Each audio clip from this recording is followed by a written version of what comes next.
حضرت مولانا اشرف علی تھانوی جن کا بہشتی زیور ہے، حضرت مولانا الیاس صاحب بانی تبلیغ بڑے حضرت جی نور اللہ مرقدہ، یہ بھی شاگرد ہیں حضرت شیخ الہند مولانا محمود حسن کے، حضرت تھانوی کے ساتھی۔ اللہ نے تعلیم کا اور تبلیغ کا یہ دو ایسا مسلمانوں کو دو ایسی عظیم تحریک دی ہے، ایک طرف مدارس اور مکاتب کے ذریعے قرآن اور حدیث اور شریعت کی اور عقائد کی تعلیم دی جا رہی ہے، دوسری طرف حضرت مولانا الیاس صاحب نور اللہ مرقدہ بڑے حضرت جی نے دعوت و تبلیغ کی تحریک کا جو مقدس نظام بنایا ہے، جس میں بڑی عمر کے مرد بھی، ہماری مائیں بہنیں بھی اس سے دین سیکھ سکتی ہیں اور اپنی زندگی میں انقلاب لا سکتی ہیں۔ یہ دو تنظیمیں ایسی ہیں جو ہندوستان میں نہیں، جہاں سورج پہنچتا ہے، جہاں چاند کی روشنی پہنچتی ہے، جہاں تک رات جاتی ہے، جہاں سے دن طلوع ہوتا ہے، جہاں چھپتا ہے، دنیا کا کوئی خطہ، کوئی علاقہ ایسا نہیں ہے جہاں دعوت و تبلیغ کی مقدس تحریک اور یہ چلت پھرت نہ ہو رہی ہو، اور دنیا کا کوئی ایسا خطہ نہیں، کوئی ایسا کونا نہیں جہاں دارالعلوم دیوبند کا طالب علم بالواسطہ یا بلا واسطہ دین کی تعلیم نہ دے رہا۔ یہ دو اتنی عظیم تحریک ہیں کہ دنیا میں اس سے بڑی تحریک دنیا میں آج تک آئی، لاکھوں کروڑوں زندگیوں کو انقلاب کے طور پر زندگیوں کو بدل کر رکھ دیا مقدس دعوت و تبلیغ کی تحریک۔ یہ کہاں سے نکلی ہے؟ اس کی نگاہ یہ بھی دارالعلوم دیوبند سے ہی۔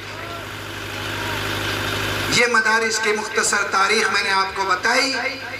جس میں ہم بیٹھے ہیں جامعہ فرقانیہ، یہ چھوٹا سا مدرسہ آپ کے علاقے میں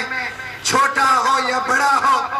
دارالعلوم محمدی امیر کھیڑلا ہو یا یہ جامعہ فرقانیہ ہو، ہندوستان کا کوئی بھی مدرسہ ہو، سب کا واسطہ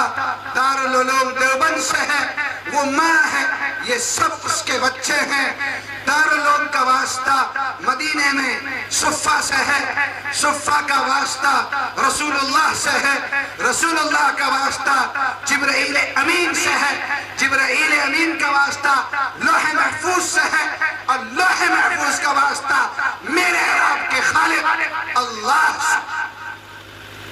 چھوٹی جگہ نہیں ہے جہاں آپ بیٹھے ہوئے ہیں، یہ چنی ہوئی جگہ ہے جہاں اللہ نے اپنے دین اور قرآن کی خدمت کے لیے اس جگہ کو چنا۔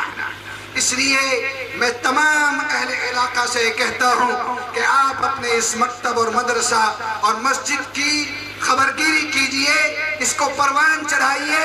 یہی آپ کی نسلوں کے دین اور ایمان کی بقا کا واحد ضامن ہے۔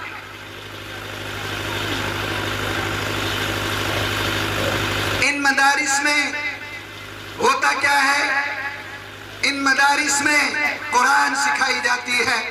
حدیث پڑھائی جاتی ہے، تفسیر پڑھایا جاتا ہے، فقہ پڑھایا جاتا ہے۔ یہ یوں کہیے مختصر کہ ان مدارس میں صحیح معنی میں مسلمان بنایا جاتا ہے، انسان بنایا جاتا ہے۔ آپ دیکھیں چھوٹے چھوٹے مکتبوں میں، مدرسوں میں بچے، بڑے مدرسوں کو تو چھوڑیے، ان میں تو بڑے بڑے اہل علم پیدا ہوتے ہیں، لیکن ان مکاتب میں جو گاؤں میں مسجد میں آپ کا امام پڑھا رہا ہے، ہر مسجد میں آپ جا کر دیکھیے، آپ کا 5-7 سال کا بچہ یا بچی قرآن بھی پڑھا ہوا ہے۔ آپ بوڑھے ہو گئے، چند آیت اور سورتوں کے علاوہ کچھ نہیں آتا، ساری عمر گزار دی، لیکن وہ چھوٹا سا بچہ جو ابھی بالغ بھی نہیں ہے، وہ اس کے سینے میں قرآن بھرا ہے، کہاں اور کس نے؟ جواب، مکتب، مسجد اور اس کے استاد امام نے قرآن سکھا رہا ہے، سینکڑوں حدیثیں زبانی یاد کرا رہا ہے، سینکڑوں دعائیں سکھا رہا ہے بچے کو، سونے کی، جاگنے کی، کھانے کی، پینے کی، بیت الخلاء میں داخل ہونے کی، نکلنے کی، دودھ کی، چائے کی، یہ دعائیں سکھا رہا، سینکڑوں دعائیں زبانی، سینکڑوں حدیثیں زبانی،